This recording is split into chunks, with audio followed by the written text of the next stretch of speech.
ஆயுஷ்மான் பாரத் எனப்படும் ஏழை மக்களுக்கான இலவச மருத்துவ காப்பீடு திட்டத்தை கடந்த 2018ஆம் ஆண்டு முதல் மத்திய அரசு செயல்படுத்தி வருகிறது. அதாவது பொருளாதாரத்தில் நலிவுற்றவர்கள் இந்த காப்பீடு திட்டத்தின் மூலம் 5 லட்சம் ரூபாய் வரையில் சிகிச்சை பெற முடியும். அறுவை சிகிச்சை போன்ற பெரிய அளவிலான மருத்துவ காப்பீடு சிகிச்சைக்கு இந்த திட்டம் பெரும்பாலான ஏழைகளுக்கு உதவியாக இருந்து வருகிறது.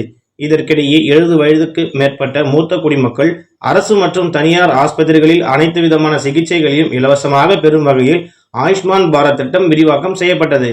ஏற்கனவே அமலில் இருந்து வரும் ஆயுஷ்மான் பாரத் திட்டத்திற்கு பொருளாதார அளவுகோல் உள்ளிட்ட பல்வேறு நிபந்தனைகள் இருந்து வரும் நிலையில் மூத்த குடிமக்களுக்கான இந்த மருத்துவ காப்பீடு திட்டத்தில் விண்ணப்பிக்க பொருளாதார அளவுகோல் எதுவும் இல்லை. ஏழை, நடுத்தர, உயர்தர அல்லது பணக்கார என எந்தவித பாகுபாடுமின்றி ஆதார் அட்டை அடிப்படையில் 70 வயது பூர்த்தி செய்த யார் வேண்டுமானாலும் இந்த திட்டத்தில் இணைய முடியும். இந்த திட்டத்தின் கீழ் பயன்பெற தங்களது பெயரை பதிவு செய்ய மூத்த குடிமக்கள் ஆர்வம் காட்டி வருகின்றனர். இந்த நிலையில் கள்ளக்குறிச்சி மாவட்டத்தில் பல்வேறு கிராமங்களில் மத்திய அரசின் ஆயுஷ்மான் பாரத் திட்டத்தின் கீழ் மருத்துவ காப்பீடு அட்டைகள் வழங்கப்படும் என தனியார் சேவை மையங்கள் சேர்ந்தவர்கள் கிராமமாக சென்று அக்கிராமத்தில் உள்ள 70 வயதுக்கும் மேற்பட்ட உள்ள மருத்துவ காப்பீடு அட்டைகளை விண்ணப்பித்து வருகின்றனர். விண்ணப்பிப்பதற்கு என தனியே தொகை வசூலிக்கப்பட்டு அதன் பிறகு அந்த ஆயுஷ்மான் பாரத் திட்டத்தில் பதிவு செய்யப்பட்ட பயனாளிகளின் கோரிக்கை எண்ணிற்கு பிறகு பதிவு செய்த கைபேசி என்று குறுஞ்செய்தி அனுப்பப்படுகிறது.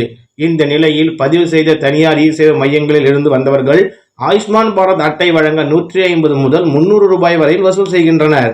இதனை சங்கராபுரம் அருகே உள்ள ராமராஜபுரம் கிராமத்தை சேர்ந்த வாலிபர் ஒருவர் முதியவர்களிடம் லஞ்சம் பெறப்படுவதாக வீடியோ ஒன்றை வெளியிட்டு புகார் தெரிவித்துள்ளார்.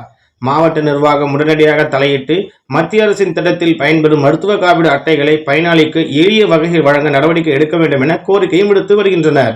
இந்த வீடியோ சமூக வலைதளங்களில் வேகமாக பரவி வருகிறது. பணம் வாங்குறாங்க, ஒரு கார்டுக்கு 80 ரூபான்னு வாங்குறாங்க. ஆரம்பத்துல 40 ரூபா வாங்கியிருக்காங்க. அப்ப ஒரு கார்டு 2 கார்டுக்கு இவரு நீங்க எவ்வளவு ஐயா கொடுத்தீங்க? 150 ரூபாய் இவரு கொடுத்துருக்காரு. நீங்க எவ்வளவு கொடுத்தீங்கம்மா? நேத்து 40 இன்னைக்கு 80. அப்ப எல்லார்கிட்டயும் பணம் வாங்கினது உண்மைதானே? இங்க காட்டுமா, எல்லாரும் பணம் வாங்கினது உண்மைதானே? உண்மைதான். இப்போ இதெல்லாம் கேள்வி கேட்ட பிறகு கிராம நிர்வாக அலுவலர் உள்ள இருக்கிறாங்க ஆபீஸ்ல, ஊராட்சி மன்ற தலைவர் இங்க இருக்கிறாரு, துணைத் தலைவர் இருக்கிறாரு. கேள்வி கேட்ட பிறகும் வந்த மக்களுக்கு இந்த கார்டை விநியோகிக்க முடியாது, சம்பந்தப்பட்டவங்க வரணும். அப்ப அரசு சார்ந்தவங்களை தவிர சம்பந்தப்பட்டவங்க வேற யாரு? அப்ப யாரு வரணும்? யாருக்காக மக்களை நீங்க நிக்க வைக்கிறீங்க?